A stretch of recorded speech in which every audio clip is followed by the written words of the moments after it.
अस्सलाम वालेकुम दोस्तों, आप देख रहे हैं मेरा YouTube channel RJ story teller और मैं हूं नईम मुगल। दोस्तों, ये वाक़या मरी का है जो कि हमारे एक दोस्त ने शेयर किया। तो आइए इसे अपनी आरजे स्टोरी टेलर की प्लेलिस्ट का हिस्सा बनाते हैं और आपको ये खौफनाक और पुरस्कार वाक़या सुनाते हैं। खौफनाक स्याह रात। ये वाक़या कई साल पहले हमारी फैमिली के साथ पेश आया। हम सब लोग आज भी जब इकट्ठे बैठकर गपशप करते हैं तो ये वाक़या सबको याद आ जाता है। हम बच्चों ने अब्बू से सरमा की छुट्टियों में पिकनिक पर मरी जाने की फरमाइश की हुई थी। अब्बू बहुत मसरूफ़ रहते थे, इसलिए टालते जा रहे थे। हमारी ख्वाहिश थी कि हम सब मरी की बर्फ़बारी इंजॉय करें और पूरा दिन वहाँ गुजार कर आएं। जैसे ही मरी में बर्फ़बारी शुरू हुई, हमने ज़िद पकड़ ली। अब्बू ने बामुश्किल वक़्त निकाल कर इस वादे पर हमारी बात मानी कि सूरज ढलने से पहले हम वापस आ जाएंगे। मुकर्रर रोज़ पर मरी के लिए रवाना हुए। गहरे बादलों ने हमारा जोशो खरोश मज़ीद बढ़ा दिया था, जो मरी पहुंचकर दीवानगी में बदल गया। दोपहर का खाना होटल में खाने के बाद हम मौसम एंजॉय करने बाहर निकल आए। एक रोज़ पहले बर्फ़बारी हुई थी, हम जी भर के बर्फ़ से खेले। अब्बू वापसी का ऐलान करते रह गए, मगर हमारा बर्फ़ से खेलने का जुनून अब्बू की डांट पर हावी हो चुका था। सूरज ढलने लगा था तब अब्बू ने सख्ती से काम लिया और हम लोगों ने खेल को छोड़कर वापसी की राह ली। मरी के मुज़ाफ़ात से निकलने से पहले ही यखलख्त अंधेरा छा गया। हल्की हल्की बर्फ़बारी भी शुरू हो गई। गाड़ी भाई चला रहे थे, उनकी ड्राइविंग बहुत अच्छी है। वो बड़ी एहतियात से आगे बढ़ते रहे। दफ़तन ऐसा महसूस हुआ कि गाड़ी का अगला टायर किसी जगह पर अटक गया है। एक्सीलेटर पर जोर दिया तो गाड़ी रुककर बंद हो गई। भाई ने दोबारा स्टार्ट की तो वह हैरत अंगेज तौर पर सीधी जाने की बजाय खाई की तरफ बढ़ने लगी। अब्बू ने फ़ौरन गाड़ी बंद करवा दी और खुद उतरकर गाड़ी के पहियों का जायज़ा लिया। सब कुछ ठीक ठाक था। दोबारा गाड़ी स्टार्ट करने की कोशिश की गई, मगर वो टस से मस ना हुई।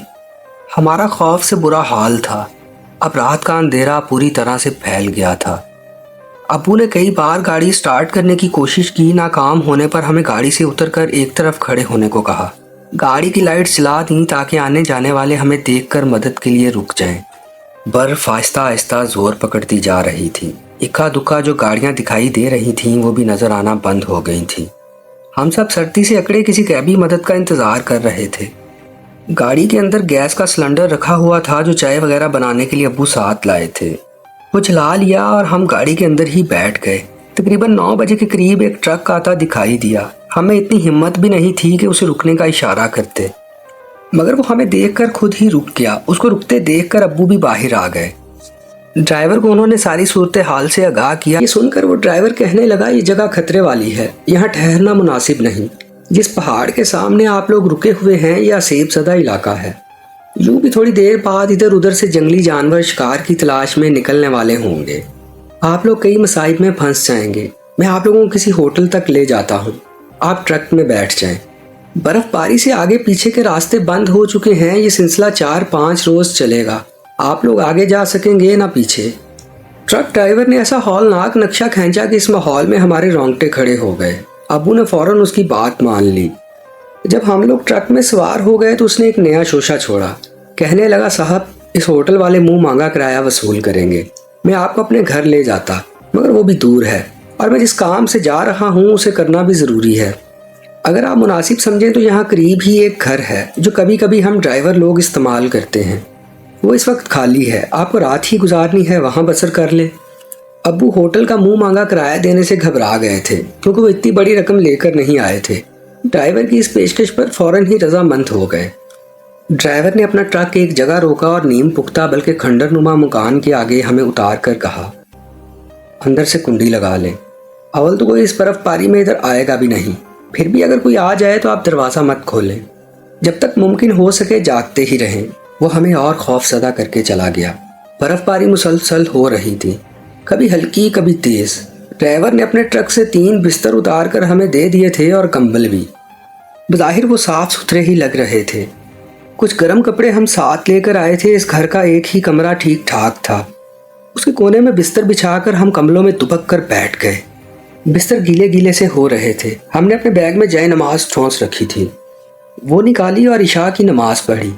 मेरे बाद अम्मी ने नमाज पढ़ी और फिर उन्होंने वज़ाइफ पढ़ने शुरू कर दिए। वजीफ़ा पढ़ते हुए उन्होंने घबराए हुए अंदाज में सर पकड़ लिया और कहने लगी, ये मेरे सर को क्या हुआ, बुरी तरह चकरा रहा है। अब्बू ने कहा, यह थकन और ठंड की वजह से हो रहा होगा, तुम लेट जाओ। चूँकि हम रास्ते में सैंडविचेस और मेवे खाते आ रहे थे, लिहाजा पेट में चूहे नहीं दौड़े, वरना बड़ी मुश्किल पड़ जाती, जबकि खौफ ने रही सही भूख भी उड़ा दी थी। हम सब गुडमुड होकर बिस्तरों में दुबक गए। गीले बिस्तरों में हाथ पांव सुन्न हो रहे थे। उधर अम्मी सर के इस अचानक उठने वाले दर्द और चक्कर आने से बेसुध हो रही थीं। बेचारे अब्बू सबको संभाल रहे थे। अचानक बाहर से किसी ने दरवाज़ा खटखटाया। अब्बू ने भाई की तरफ देखा और कहने लगे, हमारी तरह कोई बर्फबारी में फंस गया होगा, हो सकता है उसके पास खाने पीने का कुछ सामान भी हो, दरवाज़ा खोल कर देख लो। भाई उठने ही लगे थे कि अब्बू ने कुछ सोच कर कहा, ऐसा करो, पहले ये पूछो कि वो कौन है, जब मुतमिन हो जाओ तब दरवाज़ा खोलना। भाई उठकर दरवाजे पर गए। दरवाज़ा बदस्तूर वक्फे वक्फे से बजाया जा रहा था। भाई ने कई बार पूछा कि बाहर कौन है, लेकिन कोई जवाब ना मिला। अब्बू ने हाथ के इशारे से भाई को मना कर दिया। वो वापस आकर बिस्तर में घुस गए।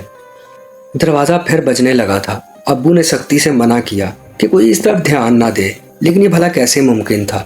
ये सिलसिला जारी रहा और हम डरते रहे। बर्फबारी भी होती रही।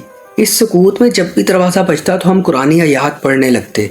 आहिस्ता आहिस्ता सब पर गुनूदगी तारी होने लगी। इसी तरह सोते जागते और मुसलसल दरवाजे की दस्तक को सुनते सुबह हो गई।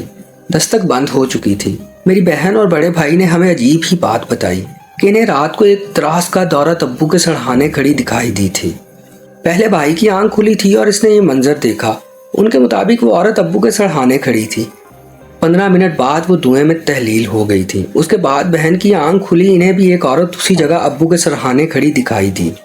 बहन ने कंबल में मुंह छुपा लिया और दुरूद शरीफ का वेद करने लगी। ये मंजर कब तक रहा, उसने कंबल से मुंह बाहर नहीं निकाला, इसलिए दुरानियां मालूम नहीं हो सका था।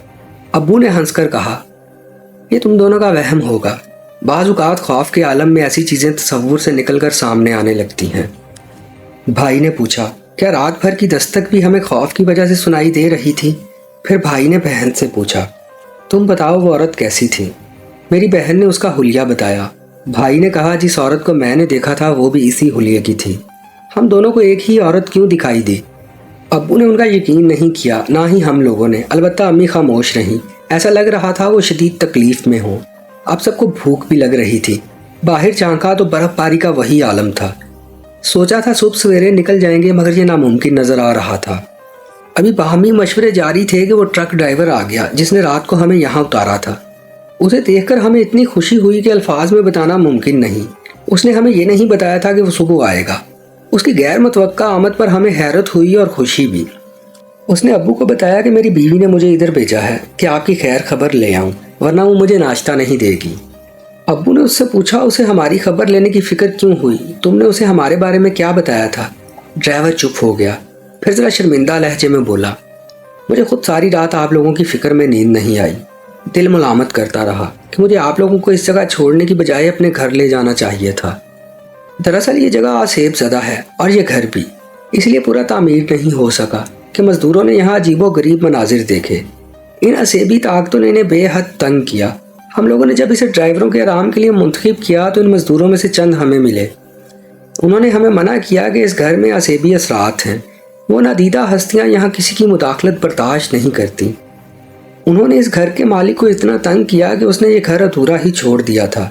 मज़दूरों की बातों पर मेरे साथियों को यकीन नहीं आया, मगर जब एक दो बार वहाँ ठहरे तो इन्हें एक दराज कद औरत दिखाई देती। वो जब सोते तो इन्हें दरवाजे खिड़कियाँ बजा बजा कर जगा देती थी। कुछ देर दिखाई देती, फिर धुआं सा बनकर तहलील हो जाती थी। सब लोग डर गए और इस जगह से गुजरना तक छोड़ दिया। कल रात आप लोगों को परेशान देखकर मैंने इस जगह आपको ठहरा तो दिया, मगर घर जाने के बाद जब ये बात अपनी बीवी को बताई तो वो बेहद गुस्से में आ गई। कहने लगी कि अगर आप लोगों को कुछ हो गया तो उसका जिम्मेदार मैं हूँगा। उसने ही मुझे सुबह सवेरे उठाकर आप लोगों के पास भेजा ताकि खैरियत मालूम हो सके और आप सबको अपने साथ घर ले आऊँ। बाहर मौसम के तेवर ऐसे थे कि ये गैबी मदद लगी। हम उसके साथ फ़ौरन चल पड़े। ड्राइवर कहने लगा, मैंने कल रात ये सोचा था कि आपको अपने घर ले चलूं, मगर मेरी बीवी बहुत मूडी है। अगर उसकी मर्ज़ी शामिल ना हो तो वो मुझसे ज़रा सा भी ताउन नहीं करती। आप लोगों के साथ वो पता नहीं कैसा सलूक करती, मगर अब इसने खुद इसरार किया है कि आप लोगों को ले आऊं, जबकि मौसम के आसार बता रहे हैं कि ये बद से बदतर हो जाएगा। बेहतर यही है कि आप मौसम ठीक होने तक हमारे घर पर रहें। इस गरीब मगर दिल की अमीर फैमिली के साथ हमने 3 दिन और 2 रातें गुजारी। ڈرائیور کی بیوی نے ہماری اتنی خاطر تواضع کی کہ جیسے ہم اس کے قریبی رشتہ دار ہوں۔ ہم سب اپنے طور پر اس کی مدد کرتے تھے، مگر اس کا خلوص بے لوث اور بے غرض تھا، اس لیے وہ ہم سب سے انسانیت کے معاملے میں بہت آگے رہی۔ موسم نے تیسرے دن تیور بدلا، راستے صاف ہونے کی خوشخبری ملی۔ اس دوران امی کی طبیعت خاصی خراب رہی۔ جب ہم ڈرائیور کے بیوی بچوں کو الوداع کہہ کر ڈرائیور کے ساتھ اپنی گاڑی کے پاس پہنچے تو یہ مسئلہ سب کے ذہنوں میں تھا کہ گاڑی کیسے چلے گی۔ ڈرائیور نے دلاسا دیا کہ ہم کوشش کر لیں، اگر سٹارٹ نہ ہوئی تو وہ ٹرک میں جا کر کوئی مستری لے آئے گا۔ ابو نے بسم اللہ کر کے جیسے ہی گاڑی سٹارٹ کی وہ پہلی ہی کوشش میں گرانے لگی اور کچھ ہی دیر میں سٹارٹ بھی ہو گئی۔ ہم سب نے اللہ تعالیٰ کا شکر ادا کیا۔ ڈرائیور کا شکریہ ادا کر کے ہم پنڈی روانہ ہو گئے۔ جیسے ہی اس علاقے کی حدود پار ہوئی امی کی طبیعت بھی ٹھیک ہو گئی۔ یہ خوفناک پکنک ہم تا زندگی نہیں بھلا سکیں گے۔ اگر وہ ڈرائیور اللہ تعالیٰ نے ہماری مدد کے لیے نہ بھیجا ہوتا تو ہمارا کیا حشر ہوتا، یہ سوچ کر ہی جھرجھری آ جاتی ہے۔ تو پیارے دوستو، آپ کو ہماری آج کی سٹوری کیسی لگی؟ کامنٹ سیکشن میں اپنی رائے کا اظہار ضرور کیجیے گا۔ اگر آپ ہمارے اس R J storyteller channel پر نئے ہیں تو اسے سبسکرائب کر لیں اور بیل آئیکن کو پریس کر کے اپنی اس R J storyteller family کا حصہ بن جائیں، تاکہ آپ کو میری ہر نئی آنے والی سٹوری کا نوٹیفیکیشن آپ کی اسکرین پر مل سکے۔ اور اسی طرح اگر آپ کی کوئی سٹوری کوئی مفوق الفطرت پر اسرار واقعہ ہے تو آپ ہمیں سینڈ کر سکتے ہیں۔ ڈسکرپشن میں ای میل ایڈریس دے دیا گیا ہے، اس پر میل کر دیں۔ ہم کوشش کریں گے کہ آپ کی اس آپ بیتی اور پر اسرار کہانی کو ہم آپ کے YouTube channel R J storyteller کی کہانیوں کا حصہ بنائیں۔ تو ملتے ہیں اگلی کسی ایسی ہی خوبصورت مگر خوفناک اور پر اسرار کہانی کے ساتھ۔ تب تک کے لیے مجھے اجازت دیجیے۔ خدا حافظ۔